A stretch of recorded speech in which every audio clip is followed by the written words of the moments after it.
Hey, welcome to the Wildcast, my friends. I just interviewed Kosha Dillz. He is one of the rare artists and rappers, Jewish rappers, that has rapped on campus and have been at every anti-Israel, pro-Hamas rally, rapping for Israel and trying to bring a little light to a world filled with darkness right now.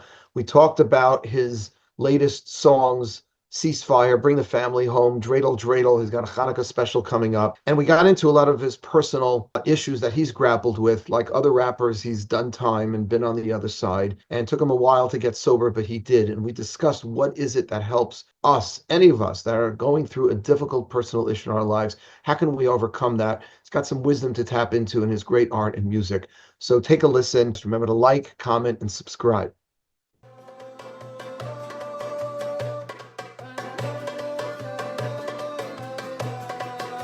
What's going on? I'm like in the house. I'm like, I'm great. Is this the wild? Is this your real library? This is my library. I've been in this room for over 20 years. You've been in here. You've been in here. You've just been over there on the couch where I put all the Yeah, people who have issues and problems, yeah. I you know. know. I've been over there. It's good to see you, my Where, friend. How you where am doing? I? I'm good. I am. I'm doing my thing here. You're welcome to the Casa de la Kosha or Casa de la Yeah, Rami. I Yeah, love the very festive couch behind you. That's awesome. yeah. I, We're it's here. before it's before Hanukkah, but it looks like a Purim couch. It looks Yeah, like it's a a Purim Chashverish. couch, but if I had a green flag, I guess it would be, Christmas or Yeah. whatever. So, So, so Rami, welcome. You have been one of those rare artists and Jews that has not just visited, but rapped, pro-Israel rapped on the college campus, global events, protests since October 7th. I have been following you. I've been so proud of what you've been doing. Tell us a little about what that's been like, mm. and how you've been received, let's say on campus by like the students. Well, you know what? I think to really understand what's happening on campus now, I want to take you guys back to like 2007. I did the Israel at 60 Israel College campus tour in the Bay Area. Well, And I remember we brought an Israeli rapper, Shy 360, and a guy from Wu-Tang named Killer Priest, who's like a Wu-Tang affiliate. Shout out to my buddy Remedy, who connected me with him. And we went to all these colleges, and that was like the times I saw the largest protests and like largest flag bearing and I mean there were hundreds of people back then, but there was something really interesting that I experienced at Berkeley is that when we performed at Berkeley, and I went to Berkeley again, one of the Jewish kids that I was with was like a Brazilian Jew, and we did this whole performance. Other hip hop groups, we had this guy. I mean, he's out there now, Yehuda HaKohen. yeah, You yeah, know, yeah, and sure. everything was like differently. It was different back then, I would say, because of the internet. It was very much hands-on, and there was like a fight. And I remember like our buddy punched one of the kids, and it was just, it was just a fight, right? But in comparison to now, where like intimidation is, you gotta think double, tripled, because now we just see it when we're not there. We all we do is watch it, and when we are there, we experience it. And that is essentially, if you went back to Berkeley now, it's a product of like millions and millions and millions and millions of impressions of social media plus what's happening. Before, it was just what's happening. Right. And so it doesn't register in our brain. I can't, like when you learn a language, you have to practice, practice, practice. You don't become but like now when you're not studying these books, you could go and read it on your phone. There's so many different ways for you to like take in that information. So the things on the college campus, it's like a product of like a social media addiction and nonstop scrolling and the experience. And on campus, I try to bring, real life stuff that I've been really doing since back then, because now it's post Israel. What are we at? 76 years? Yeah, 70. But have you been scared? Do you think is it dangerous? Have you had I any don't weird think it's, encounters? I think it's, yeah, I think on some levels it's dangerous or it could end up dangerous, but it's usually not by the college students. But when I say usually, I mean, they just found a bunch of stuff in like Yeah, George yeah, Mason. So it's yeah, like, if you yeah. think about that, I mean, when I first started performing at Jewish events, like I guess on campus, like the Kosha Dillz thing became popular. I would just say like 2007, 2008. So I went down to 2007 AE conclave. AE has like these conclaves. So for those who don't know, AE is like the Jewish boys frat, right? Mhm. There's, Yeah. Yeah, everybody knows it. A lot eh, of people. Yeah. yeah. But like just, so they have frat parties. It's really cool. It's a lot of mixed parties. Everyone's welcome. But it's definitely focused on Jewish life. And I did a show in Virginia Tech, and one of the girls was my buddy's cousin, and she was one of the girls that was killed in the original college attack, and that was like school shooters. So we kind of have Wow. a collaboration of radicalization on the internet mixed with new forms of it, memes, Facebook. But I mean, back then, I think Facebook was really just kind of starting. So now we have Facebook, Instagram, we had MySpace, we have YouTube, we have TikTok, and all those things are kind of used to sort of make people feel comfortable and Twitter, make people feel comfortable from saying things at their home. And Mhm. then, me actually experiencing real interactions with a lot of the people. And the reason why I say that is because like when I'm telling the story, I don't think people really know the history of what I really do. So, Well, we're going to get into that a little bit. yeah, yeah, yeah. But Is there a certain rap that you've been that I don't know resonates with a lot of with people on campus specifically, or at the protests that you've been using? Well, it's funny enough because I've always pushed my music, music, music, music, but I started doing the interviews and then put a clip of the song Bring the Family Home and then realized people just know the Bring the Family Home song for the hostages at the end of the videos, which Right. are doing. So instead of, I kind of learned like what really goes viral because I experienced people. The reason why I brought up the kid who punched somebody is because by the time we got down to my buddy Rabbi Yonah Bookstein, he used to do this event called Julicious. Yeah, By he's the a time friend, we got Yona. down from the Bay Area, I think I did a show there for like $100. I think it was like a festival. I remember he's like, you're all over the news that there was a fight at Berkeley. And I'm like, we were doing a tour and we're like, no one talked about the tour, but everyone talked about the fight. So I kind of saw how like, Right. division and fighting sort of drives the attention. So what I sort of did with the music and the interviews, which was a fluke, and I saw my buddy Alan, who kind of set me up with these interviews at Columbia, the first ones I did, when we were like, hey, you want to go out? It was just another day, like, hey, you want to go out and film stuff? And then we started learning that like the music in the film sort of plays, a different part. And so I added my music in eventually into these videos, and then that sort of became the theme of like everything that we're doing. Mhm. If you feel like you're getting bored in this conversation and you want to just start rapping, Yeah. please feel free. No, no, no. Uh, I we enjoy we I enjoy not rapping. we enjoy listening to you rap. I That's know. all, That's you know. that's the thing. Yeah. So That's the just thing. just But just I enjoy talking. I'm a talker. so just Blah, blah, feel blah. free. So Okay. you released 4 songs. By the way, before actually we get into the songs, on campus, what would you say are some of the biggest misconceptions about Israel and the war that you have personally encountered Oh, in your interactions on campus? the biggest problems. Or misconceptions, things that people are thinking are like, I cannot believe people still believe this about Israel or the IDF or Well, I guess it's really dehumanization. So Mhm. like whatever it is, it's not Israel, it's Israel. I mean, that's just like just a little things. I would say that dehumanization, but like let's actually just go over misconceptions. I would say that people think Israel was created in 1948, like there was nothing that existed there. Mhm. So it's really important that we use language you call the reestablishment of Israel, because Israel existed before, or else none of these books in your place would exist. You know what I'm saying? So we call it reestablishment of Israel. Um, Good point. Excellent that point. that people would say like, oh, my grandfather's older and like that Palestine was belonging to the current day Palestinians. The current day Palestinians were created through the post state of like the identity. I'm not saying that they didn't exist. I need that because my words get taken out of context, but that was created through Yasser Arafat, I think in 1964, Right. right? And Correct. but the Palestine that we're talking about is British Palestine, colonial. colonial Palestine, that the British owned it, taking it away from the natives and that. So people show the coin and that you see like a lot of the memes I mean, it exists so much on Facebook when you like something and it'll say, Palestina, and then it will say Eretz Israel, and people think this was the money of of that. And I think that's important to know that they're like two different Palestines. You could call it whatever you will. You just need to know they're not the same thing. And That actually would be great for people to see. We're celebrating Hanukkah in just another day or two, and we actually have coins from the Bar Kokhba revolt. Carbon dated coins from over yes, 2,000 years ago. I Be know. I great to have bring one some around of my those. neck.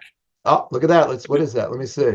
It's a Bar Kokhba coin. Someone sent it Oh, to me in the mail. It's all tangled. so that would be really great to, I mean, I don't know if you want to rap about it, but it would really be great to use it as an educational kind of like image. Yeah, but that on campus is a huge thing that people don't know. I would say that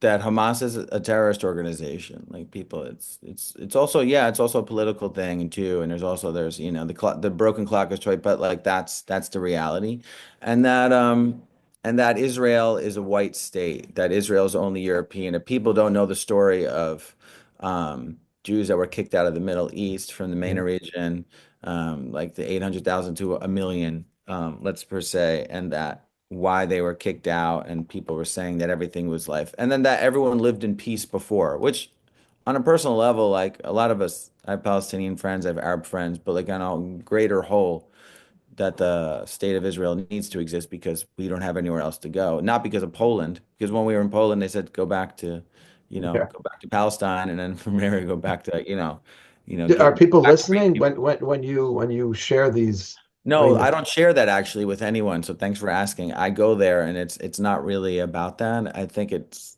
sort of like I go there and people feel comfortable around me and they talk and we're sort of like live in action. It's like a but you live sneak in-person in, relationship budding. but you sneak in these I don't know, a coin. Jews have been there for thousands of years. That you know Israel's not as old simply as 1948. I mean, are you able to get across any of these ideas? Are No, people no, I don't get them across, but that because it's not what matters. It's like what matters then? I think the collective of like people showing up and everyone being right, everyone covering themselves. What the Jewish people don't understand are we have a couple scenes, right? Let's say we have your scene coming from a thought process or rabbinical thought process. We have Israelis trying to understand what's happening in America.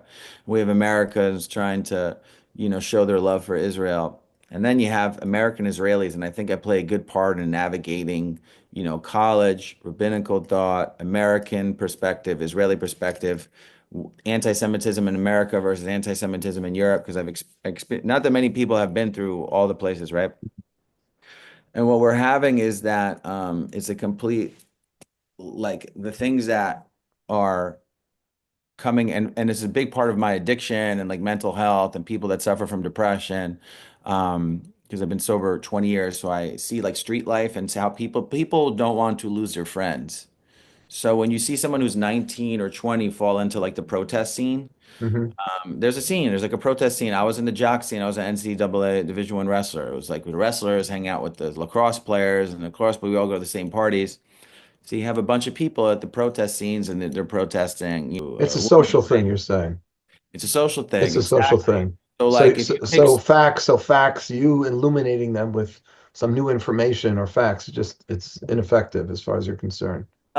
yeah, I think the surprise videos, the hidden camera videos, I don't personally really like them. Like for myself, I think they all exist because people are trying to just do their thing. But when I went out there, my first things, I'm like, hey, what's going on? Like it was basically me documenting doing what I'm doing, talking to people, putting up posters. Like I think one of my Mhm. first big ones was me putting up hostage posters Hostage posters, yeah. and me meeting somebody who had family members who were held hostage, and then me seeing a guy trying to rip down within the same 10 minutes in the same telephone pole. So, and then there's another one. So that just goes to show you that that's not something that, whether it's true or not, there's something that they're going to say. Yeah. So It's just And part. that's the thing that like that means that he cares, but he's in part of a social scene that he's doing a bunch of, that's his Yeah. scene, right? He's not hanging out with the kids in the Hillel. If he was hanging out with all the kids in the Hillel and Chabad and AEPI, he'd probably be having a different social crisis, right? Jewish kids are like, they deal with, I just want to do my schoolwork and I don't want to have to deal with kids protesting me. Other people are like, I need to protest. I need to not be around anything Jewish or else people are going to think that I'm with the Zionists and stuff like that. So you're dealing with a bunch of kids that really are like on their phones 7 hours a day and they're just trying to live their life. Some people that, yeah, kids do care, but they don't, but they're going through more of a social crisis. I could look at this because I'm in my 40s looking at kids. I understood what life was like when you're in your 20s, you know what I'm saying? And trying to figure Yeah. out 19. And that's what we're like trying to figure out as adults. And we're like, I don't get, you're like, life, this is the biggest thing that's happened to them in their entire lives. Sure. You It's have a police on campus and, and tell us a little about the songs. You released 4 songs, I think, since October 7th. Tell me 10. if this is correct. How We many? really probably 10. I think 10. Really? Okay, I got to go Yeah. back to my people. I have Yeah. to. We'll give it up for Yoel. He told me 4. Bring the family home. Yeah. Ceasefire. I guess these are October 7th type of songs. I guess that's Yeah. what he meant. Bring the family home. Ceasefire. Watermelon. Avit Avatiach. And Yeah. Dreidel Dreidel, which is a new Hanukkah song. So tell me which has the most meaning for you, and what kind of reception are these songs getting? And if you feel like rapping one out, just Yeah. don't Yeah. hold back. So Bring the Family Home I wrote that on October 7th. I like was at a festival playing and the guy was yelling Free Palestine and everything, which is, I know this guy, I've known him for over 20 years. He's like a political rapper, but like, I'm just like, okay. I played this, I was like, I booked the session, we made the song, shot the music video, and that was all about like Jewish pride. I had like a big shofar and I was like, we're gonna Yeah, bang down the street and we're gonna like attack somebody in the street if they come at us with an Israel. Like I'm just gonna go out with the Israeli flag and just be in the streets. I'm like, no one's gonna do anything. And I was in LA, making the song, came back to New York, so I went to rallies in LA. Um, and that was it. It was at that point we were just I'm doing what I know how to do. It's like I respond, and I'm using this horrible time as a time to like get a message and some social uplift, right? That music video, and I talked to some people in like the music business are like, this is really great. And it got like a couple 100,000 spins on Instagram and YouTube and but what really happened was when we started doing the interviews, it became a thing for the interviews. And right, that's when the right. song really kind of took off in its own world and people knew it as like the Bring the Family Home series because the interviews were going so viral. The first interview I did, it got 1 million. I posted the first, But like imagine, did it have any impact, you think? I mean, obviously, I'm a big fan, and as someone who loves Israel and wants to feel like we're connected, bring the family home was very inspirational for me. Do you think for the protesters, for the pro-Hamas guys, do you think that had any impact, or it was just they're not listening? They're not yeah, I listening think a to lot us. of people respected the song. And it's like at that point when people were like on the fence and Hmm. people like I respect they were doing it, and you're like, okay, he's doing one, but no one expected it to go this long. So then I made a song called Ceasefire. Yeah, Ceasefire, I was like, I know it's not going to be as big as this other one, but we're going to start putting the songs at the end of the videos and just mixing them up. This is like early on, it's still in October. Then that came out. Then now we're in January 2024, and I think we came out with Watermelon on February 1st. I remember because I did it with Aura, and we were like, oh my God, they're gonna be like, think we're racist. We came out with Watermelon on Black History Month, and we're like, oh my God. And the thing was, obviously, it was a joke. We were just like, at this point, we're like, I can't, but this is not gonna end. We're like, we need to just, this is just ridiculous. So obviously, if you go to Israel, you love watermelon because the avatiach, and it's also like one of the first words I would. And my stuff is like very basic Hebrew for people that kind of love Jewishness, but they don't know it. So that song is kind of like talk stuff. I'm like, this is gonna piss a lot of people off because that's what we're doing. We're kind of, and honestly became the biggest thing. And to the point where we started being like, oh, is everyone watching? And do people think we're like do they think we hate, Palestinians? Do we think we hate, you know, Well, people Arabs? are going to read into all their own stuff Yeah, into yeah, the. yeah, yeah, yeah. And I didn't get booked at places because of the song because everyone was so on the fence. And then I realized no one even cares. You think people, no one cares. Because people are so obsessed with themselves and what's happening in their own lives that they think people really like the song and a lot of people were liking it because it kind of gave them the confidence to say like, you know what, F you, you know what, I'm gonna, it's okay to be Israel's not perfect and we're not perfect. And you know what? I still want the hostages home. And you know what? Screw Bella Hadid, screw me, Khalifa, dude, this person, Kanye West, and all these people like, and it was like a bop and it was like really offensive, I guess you could say in a sense. And people were like, a lot of people were like, I can't work with you no more. Da, da, da, da, da. And I'm like, you never worked with me in the first place. You know what I'm saying? You Right. never worked with me in the first place. Oh man, and Right. so you complained about the bring the family home. Then you complained about me being at a rally because you said maybe I should go to a vigil. And then you'll complain, oh well, this is too over the edge. So, like I went to some Ivy League schools and they wouldn't bring me because of the song was too, they thought it was going to cause a Right. riot and this, that. And you know what? The reality is when we were talking about people saying, hey, what's it like on campus? And believe it or not, people do not care about the Israeli-Palestinian conflict. There are plenty of people that just don't really have skin in the game and don't really care at all. And they're like, oh yeah, yeah, I hope it stops. And the Hillels and the Chabads and they're like they I would say more Hillels at least in experience. Hmm. Like, Hmm. we don't want to, really, it's a little bit too, abrasive and because listen, it makes sense if you're managing a bunch of 18 to 21-year-old kids and a guy that kids follow. And these kids didn't follow my music before. They found me through the videos that we're doing, the interviews. That's how they found me. Right. That makes sense. And So and they, tell us about the if I can jump in the Hanukkah one. Dreidel Dreidel.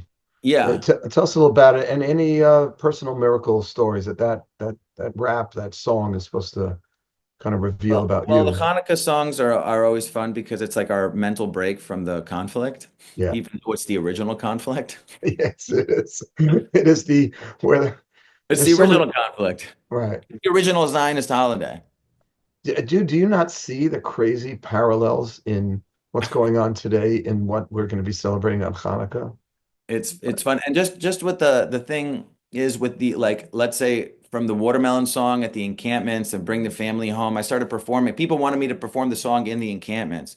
And what I was experiencing in campus is that there's a huge divide between kids that want to stick it to them versus Right. people that just don't want to do anything. And it's like a relationship, right? Some days you want conflict, some days you're like, I'd rather just be distant. Other days you're like, let's work on stuff together.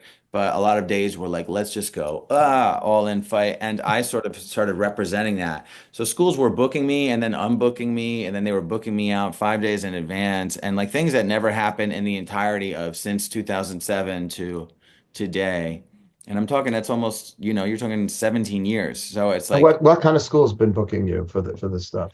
anywhere from like Northwestern to, UCSBs to, like Rutgers to, campuses. And then, me Wow. going to Columbia and me going to And Berkeley, then and who's the audience, Rami? Like when you go, I college, don't. college students. Yeah. College I mean, students, Jewish, non-Jewish. Are you getting Jewish, like? Jewish, Jewish student kids, frat kids, definitely, just kids that are on Instagram, 25, 21, but then also a lot in the 30s and 40s too now.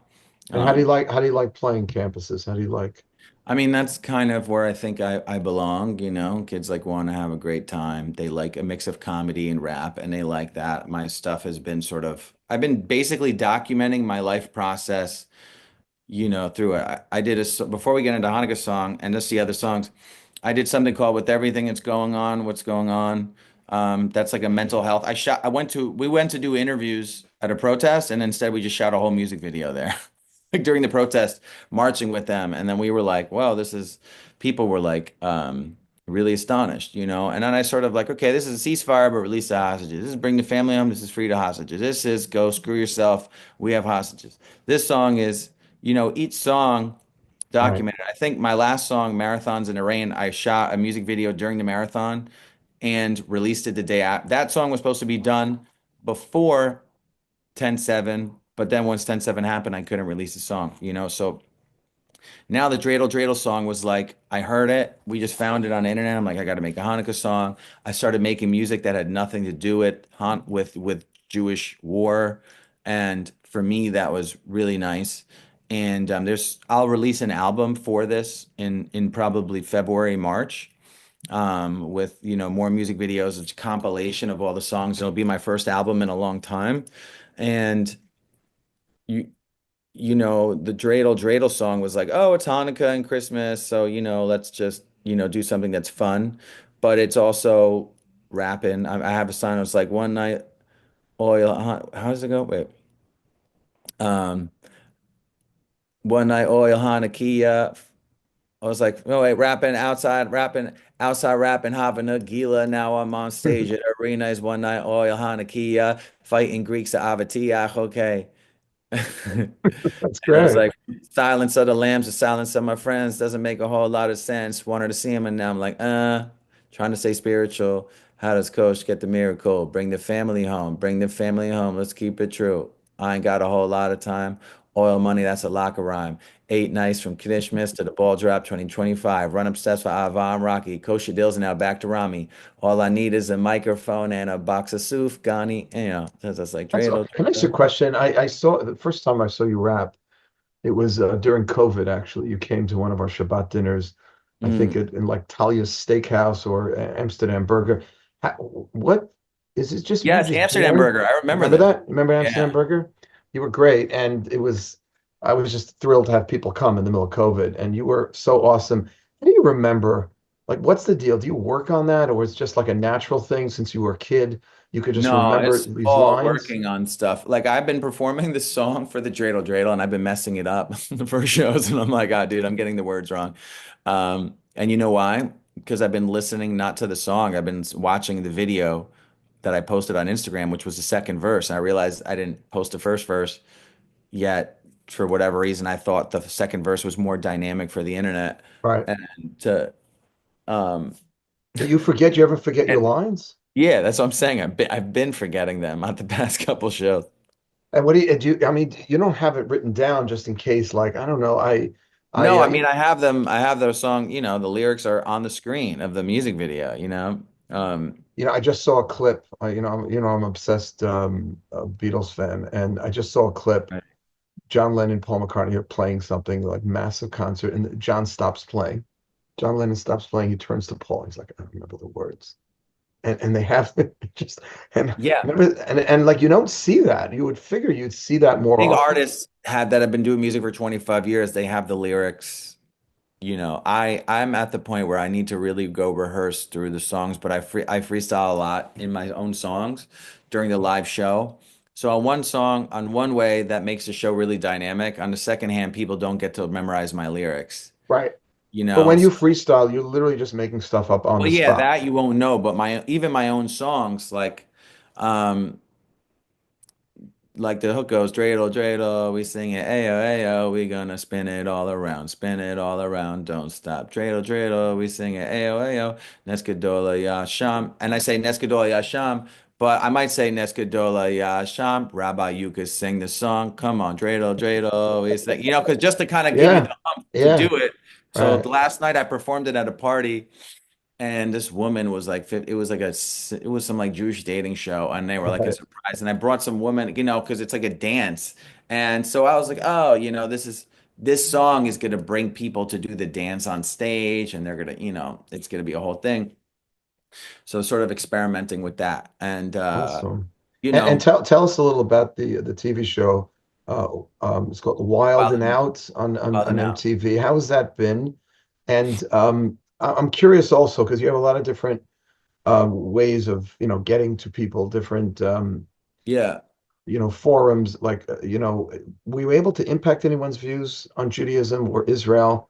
Break any stereotypes through the show? Um, yeah, I mean, I think like I said, people have their stereotypes and what they know, but I think people just, like I said, people lack connection. And when I mean they lack connection, I mean if somebody that was accused of anti-Semitism had a great Jewish friend that was willing to call him out, even just having a good friend's gonna call you out on stuff and be like, bro, you're kind of slacking, you know? And you can like you can't say I slack. I got 2 million followers. You can't tell me. You know what I mean? Like someone be like, bro, yeah, yeah, you got 2 million followers. I don't care. Like you know, like so what? You know. So when you get to a place of that, like in college, people are still excited that someone has, oh my God, you got 100,000 followers. That's crazy. They're like you're a social media star because that's like the new form of success. It's not where we come from. It's more authenticity, having like structure. We're like obsessed with this Generation X, like raise a family, bring the family home, like literally, like have children, like, like that. So when I'm hanging out, the best way to convince somebody that Jewish people are great is to be successful at your job. Mhm. Like you need to do a good job on the TV show and roast people and come up with good raps and blaze people up. And and if no one's touching you on the mic, then that's easy, and And that's the show, The Wild and Out, has been helpful for that, you think? yeah, because that's what it is. It's a battle rap show. It's a comedy show. It's me roasting you. It's me, you know, doing this, doing that. I think just being cool, being kind, and having the opportunity to perform and rock a crowd of 18,000 people at Barclays Center or um, and the crowd's all black. It's not, there's like very few white people Wow. in there at whether And I'm you're so not as curious because I've had the honor on me of having you at MGE.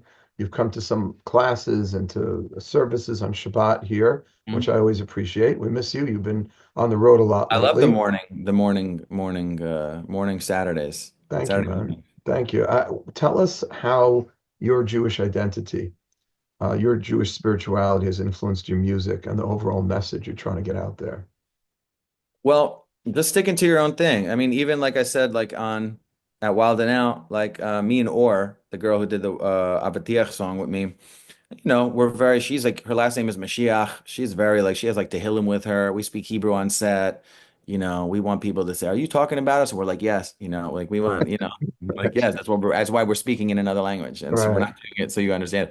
And just having the playfulness of it makes people be like, oh, like, we want to be the cool people that you feel comfortable asking questions with. Like if you have, be like, yo, wait, do you guys, is there some like thing that you do really control the media? Because I'm like, if you hire us, I could help you get better media. You make a joke out of it. Right. And because Lighten it up.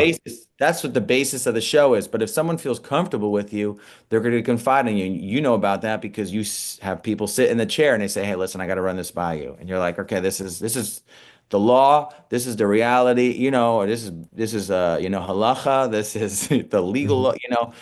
Because we feel comfortable with you." That's the main thing, you know? I'm like, Rabbi, you have hair in your like, and let's hear, like, does that make you more of a like people don't know certain things. So they'll ask questions and you're like, it's a good question. Because if you don't know, half of the humility is to having the courage to ask a question. Like I had to Right. ask a question to somebody the other day. Are we okay? Like, did I do something wrong? Like, that's extremely more uncomfortable than performing in front of 10,000 people for me to go up to somebody one on one and say, "Hey," and that is what we aim to do on a big show. And when you have a big opportunity, I found my AirPods, Rabbi. Awesome. See, from But your I'm curious just from what have you, I don't know, is there anything that you've studied, anything about Torah, spirituality, Judaism that has been that you've really tried to get out there that you think is something that could change the world, that could just make people happier and feel more fulfilled? Um, I always go back to this thing. I don't know where did I learn it. And someone will talk about tzedakah, and mhm. it sort of like changes the outcome of your day. Is that you're like, well, what if the guy wants to use the money for alcohol and the drugs, Yeah, right? yeah, And it's a you big don't know issue. what the person's going to do it. And let's say they are going to do it, but they still have to eat. So they're going to. Let's say you give somebody $5 outside of Starbucks, and you say, well, I only want to buy you something to eat. Right. Like there's no like like if you give the person $5 and he used it for what it is. But I think the reality is like we don't treat people as human, and some they don't have the experience of, hey man, here's $5. I wish I could give you. That could change the course of your day and the course of his day, and you Wait, don't wait. know how. So do you like that practice of I love that practice. Every day I give $1 to somebody on the train. I give $1 to but someone. when you feel better, I'm just curious because I have this all the time. When you feel better bringing somebody into a coffee shop and giving them a sandwich or buying them a bowl of No. soup? I mean, yeah, if they want to, but if they don't want to, it's okay, because Mhm. but the mitzvah isn't giving the money, it's in the giving. It's not in what they do with it. That's It's what's not what, yeah, no, That's that's like the true. mitzvah is That's the giving true. practice. So for That's me, true. if I'm in the giving mindset, then I'm totally winning already because Yeah. that's because most of my life is based around fear. Like the other day, I'll just be honest with you, I was about to spend $1,000 to go somewhere Hmm. for a while then now, and the next thing you know, I got a booked for a late night thing. I did the Hanukkah telethon, and then I got paid to stay. So it was like a big financial switch, and then I got another gig out of nowhere that was like 5 times the amount of that money, and I was like, wow. And then I started getting really angry over like spending $150 on something totally different. And you would have think I lost like like I lost $6,000 the way I was so angry. Hmm. But the reality was it was such a small thing. So for me, giving kills my fear of being alone. It kills the fear of me Wow. having Wow. nothing. It kills the fear of me, my fear of dying with nothing. And it's like, you don't need this. Like I always say when God comes to he goes, well, Rami, you saved $300 by not giving those, you saved it. And I just want to let you know now that you're about to go to, heaven and hell, I I mean, hear you. you saved $300 and we've done nothing with it, but I want to let you know that's what you saved and you spent months of your life thinking about $300 and you made Well, in, that's how you develop. That's beautiful. That's how you develop love for other peoples by giving. The Hebrew word for love, avah, is hav, which means to give. You can't be a loving person. You can't feel love unless you give, and if you get yourself into the routine of doing it and not being so discerning, the person's using it exactly the way I need him to use it, 100%. That's a great Jewish teaching. That sounds like a great song for a rap, you know? it's it's I I always say like I use $1 if give at least $1 a day. I'm telling you each day, and I'm because sometimes there's gonna be three people, and you should give $3 or something. But you're like, hey, sorry, man, like you don't feel bad because you're doing your giving, and then you could up it or lower Yeah, it according to the yeah. time. And we just going back to we've been having a theme on this Yeah. podcast on overcoming challenge. I just interviewed Richard Bernstein for my last podcast. He was incredible. He's literally blind and he's a blind judge. And I asked him, I'm going to ask you the same question. You have a different situation. Share with our audience about the personal obstacles that you've overcome and what keeps you positive going forward. Because I know you've been through a lot. Yeah. Well, the thing is, I was incarcerated, drug addiction. I don't think I overcome it. I mean, I survived it, I think. And I guess if that achieves overcoming, um, you That's know, overcoming on some level. You made it yeah, through, like you if know? you're in an armed robbery and someone doesn't kill you, but it's like that was something that happened to me. Like, I mean, you survived it. I mean, I was just luck of the draw, I guess, right? And then, or you didn't get caught doing one. There's all these other things that like sort of come. Like when I was 21 and 20, and a big way I go to college is that I was a totally different person. So when I think of that and what I was doing it was really that I felt left out. I didn't have a community, so I was trying to do these things to impress other people, and I didn't come at it from a level of survival. So a lot of it is my choice. It's like I have the luxury of a choice to survive, which not that many people have. So for me, they say the road to hell is paved with good intentions, and for me, like I make a choice every day when I wake up. Like, what's the first thing am I gonna do? Am I gonna scroll on my phone? Like, I could choose to dive into everything. Like, I built it. So for me, what keeps me positive is knowing that it's literally up to me based on the choices that I make because the hardest part is done. I didn't go to prison for 10 years. I got out of those things. So really right now I live a life of luxury. I afford my apartment. I could buy a place. So really it's up that if I feel so alone that I'm forced to um leave my community and then make bad decisions to return me on a path of addiction and scamming and things like that. And this, it goes And by and the small while things. and while you were in it, I mean, first of all, that's great, and that's what's keeping you Mm. on the straight and narrow now. But while you were going through, when you were in the throes of trying to stay sober, and what kept you pushing back at those negative forces that were pulling you down? Is there anything Um, you could look back at and remember that kept you going? yeah. Because Well, now, thank God, you're successful and you're out there. I guess, for people listening to this that are going through it now, what would you say to them? well, when I was trying to get sober, I would say I was trying to probably get sober from 20 to 22, like every day, but I just didn't know how to do it. I didn't have Mhm. the tools to fix the engine. Does that make sense? Yeah, yeah, it So, does. but I had a couple God shots where I thought that really it was amazing. And I remember like running away from police and I had a large amount of drugs on me and I was in handcuffs after they caught me and I still had it and I got it out and I was like, oh my God, if they don't find this is the one. God, I swear to God, if you get me out of this one, I'll never, it's over. And the week before that, I was like up for like almost 48 hours. I'm like, I need to go back to these meetings or I need to get arrested because there's no way I could physically stop. Like I'm either going to die. So Wow. I'm not going to stop. I need someone to say, "Shh, pull me Right, out." right. But people don't know. Before that, every day I would think about it and think about it and think about it. So when I was given the gift of the opportunity to stop, and then I knew that I could voluntarily put myself in a place instead of going to prison, like not everyone gets the opportunity. So by the time that actually was given the opportunity, it was like I was preparing for it for the past 2 years or 3 years of Wow. suffering. Wow. It really was, oh, I just got it. I didn't just get it. I was thinking every day, how could this end? And I just didn't really know there was like a better way to do it. So that's when I say, like, when you're given the power of choice, sometimes choosing is the hardest thing because, like, you've been doing something that's so old and it's hard to do something new. Does that Very make hard to break out of an very old hard way.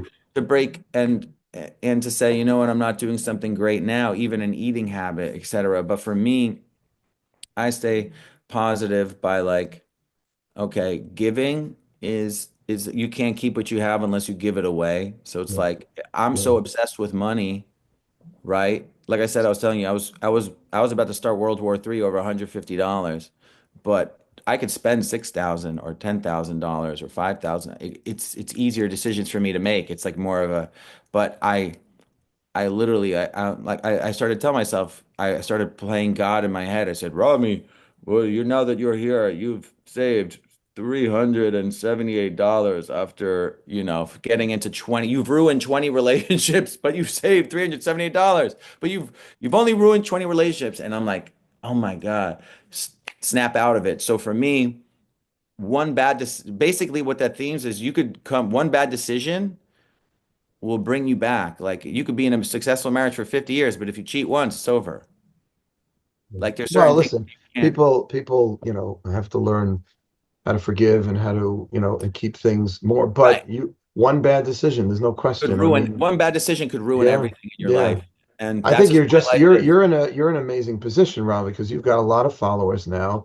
People who are following rap, I think, on some level, tell me if you think this is wrong, are looking for some kind of not just entertainment, but a little wisdom in there, sort of drop the mic kind of wisdom that comes out in Yeah. your songs. And I've heard that from 100%. you.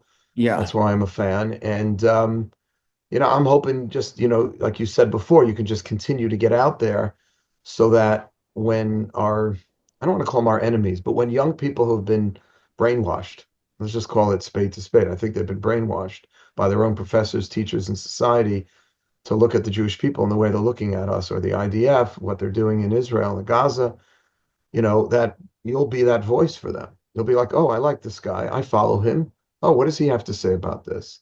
Oh, That's how you can use your position. I know you people would do say, that. why would you perform for soldiers, right? And I took a big deep at this because I know to some people, I have friends that are, obviously, I've made friends that are completely about, and I love doing it because it makes me uncomfortable. And I'm like, well, I'd rather be the person they talk to than somebody else. Yeah, yeah. That's how I looked at it. And they're like, "Why are you performing for soldiers?" I'm like, "Well, if I perform for soldiers and they feel more positive and that they should go and kill terrorists and they would kill less civilians, would you be happy that I perform Mhm. for them?" And they're like, "Whoa, oh, I didn't really think about it that way." And then I'm like, well, now I could stand on performing for soldiers because if soldier there was no one got hurt on our side or no one only the bad guys got hurt on this side, then and those are the people that are hurting the innocent civilians. Does that make sense to you? And they're like, okay. So everything that I'm doing Yeah, yeah, is having like a bigger purpose that if I take me out of the equation, then I'll be successful. Because my success is not, I basically live like people say, like, how do you make money? And like, I basically have a kind of a faith-based career. I mean, if you look at all the things that are stacked up for a creator, how much money we spend on printing and yeah, this and yeah. going and this, it's like, but it's But I can I stay on that for a second? How is it performing for IDF soldiers? What's that like for you? Oh, it's amazing. I mean, there's no one else. You know who originally did it was Leonard Cohen. So my thing, Yeah. Oh, oh, Yom Kippur so War. He Leonard, went over there. yeah, That and was it was that a was war that amazing. my father was in the Yom Kippur War, and he was in the '67 war, Oh and wow. that's the way that I consider my service to my people. Like, that's something that I think that, because sadly, America, like I mean, you could literally shave potatoes in the Israeli army and people think like some people would call you a hero. Like, but for me, it's like I want to just You uh, are you kidding? You lift their spirits, and you're an very American Jew who's coming to Israel to show them how much you care and how much you appreciate, how yeah, much we people appreciate, appreciate it. and then you're using your talent, and that's awesome, man. Exactly. So I for didn't me, realize your dad served in both Yom Kippur and '67. everyone, everyone, my mother, my brothers, Alon, who you worked with, who Yeah, does yeah, Krav Maga stuff and not Krav Maga stuff. He's secure. He's a very high yeah, level yeah, security yeah. trainer and fighter and sharpshooter. And like my bro, like that's the thing. It's like sharing. You can't keep what you have unless you share it. I'm like for us, if you have the ability to inspire other people, and my other brother too. My other brother's so popular in strength training. My brother Zach Evanesh. He has fans that are just really tough as nail Israelis that don't really know that he's Israeli. So it's also like he's sort of in a world where people just think it's awesome that he's successful, and it really has nothing to do with Israel or being Jewish. It's just hard work, and that was something that it was instilled through like my grandfather and my parents. So each of one of us in like our family also, I don't know, we have this ability to connect with people in our different worlds that, and that's sort of the zeitgeist of like Jewishness is that like we're gonna, as long as you're, you know, not an a-hole or whatever like that, like we're down to work with you and help you. But also Jewish kids that are coming up, we didn't come up in the Jewish life. We came up in sports. So we didn't have all these Jewish camps and Jewish groups. This is like new to me by when I went on like Birthright. And so when we get out there, for me, it's like a lot of people are burnt out on Jewishness, and we're like the people that I think now people want to see other people successful outside the Jewish world. So when you see a Jewish guy on stage at Barclays Center with a yarmulke on Yom Kippur rapping, and people are like, "Wow, that was sick. That's crazy. That How is are so you?" crazy. And by That's the way, so crazy. I want to give you an opportunity to advertise. You're doing a big Hanukkah concert at you said the Mercury Lounge in Lower East Side. Yeah, That's going to be Thursday night. A Hanukkah. What is it? it's Hanukkah. Hanukkah. Hanukkah. That's Hanukkah. awesome. It's the So best. how does somebody get tickets for that? Where do they go? They could just get them at the door, Mercury Lounge, or you go to it's on Ticketmaster or Live Nation. It's Oh, called cool. HanaCon How many people are 36. you expecting? Oh, about like 100, 150. I don't know. Just Awesome. something nice. I That's mean, great. they only give it to, a lot of these venues don't really want, they don't want, so they're nervous and Right. they don't Right. know because they don't know. So it's like I could make a big shtick about a big like, hey, no one, everyone hates us, and says, you know what, dude, prove everyone that you're gonna put on a sick show, and then that's what people want to see. Of course. At the end of You the know? day. At the end At of the the end of the day. day, people want a great show. They be put on a great show, and you're a good person, and that's it. And I've been getting the anti-Israel stuff since I started, and then I realized that, it always really intrigued me how something that I grew up loving and was not for everyone else. And then I really had to accept the fact that that's the truth. So, but the only thing I could do is just make better content, better videos, better songs, better, get a lot of pop culture success. So then people will come and turn and say, I need to talk to one Jewish guy. Who's the guy going to be? And Yeah, it's going it's going to to be be. me. Yeah, Could be 100%. me. Well, that is a great way to end because you're building yourself. You have already, and everyone should listen to Rami's stuff. Dreidel Dreidel just came out. Yeah, It's spot it. awesome, That I got the Hanukkah song with Nassim Black. I got a ton of stuff out there. amazing stuff, I might amazing. release another song this week, another Hanukkah song just to do it. Because that's it. Why not? Just drop more stuff if you feel like it. That's what it's to do. And what would you any parting Hanukkah message for our viewers here as we get closer Oh, to the holiday now? yeah. Don't worry about gift giving. Just worry about giving, just Mm, like be giving, giving. Be giving, giving. beautiful. Be giving, giving. Take Hanukkah all the way into 2025 New Year's because it's going to be the first Hanukkah party of the year. Yeah. And make sure You're, you by send. the way, you're welcome to join. We're doing it's our first ever New Year's Hanukkah party. We're doing it. I saw. I was gonna hit Yeah. you up and be like, I should perform at that thing. You're welcome to come. I'm actually playing. We're doing a little You Gatsby guys are doing a 20s theme. We're doing a yeah. So I have like a Oh, the little jazz Gatsby is band. gonna be fun. Yeah, but if you want to come, it's a week from this Wednesday night. It's the last night of Hanukkah. Love to Okay, give you the microphone. I'll probably pop through. Okay, cool. That's Prefer, great. yeah. Rami, And give thank me you so red much lab. for your time, for coming on here. It means a lot to us. God should bless you. Hashem should bless you with continued success. Keep hitting those campuses and protests and doing everything, just sharing and revealing the light like you've been doing. And I Yeah. just love watching you grow. It's incredible. And oh, I want to say this. Try Yeah. this Hanukkah. Find a new hobby to take into 2025. I think it's, Mm. I started doing comedy, my whole shows. Now I've been doing it 2 years, and now I have like a really developed show that's mixed. But New hobbies. I'm gonna go to Diker Heights to see the Christmas lights because I love Christmas lights. It's my guilty pleasure. And it's literally amazing. And they have a Hanukkah house, and they Where have is that? Where is that? Diker Heights is the most amazing Christmas lights literally in the world, and it's And there's so a Hanukkah house there, you said? there's also a Hanukkah house that I saw the Jewish Week put out that if you could Google it, I don't know exactly where the Uh, Hanukkah house is. Um, but the Hanukkah house, if I could look it up real quick and tell people it's I yeah, think that's look cool. up. Thank you. Yeah. But there's if you like lights, this is a great way to spend Hanukkah and see different kind of lights. Awesome. Well, it should be a So, beautiful Hanukkah for you and your family, Rami, and just good things. yes. And keep wrapping it out. Kol hakavod, my friend. All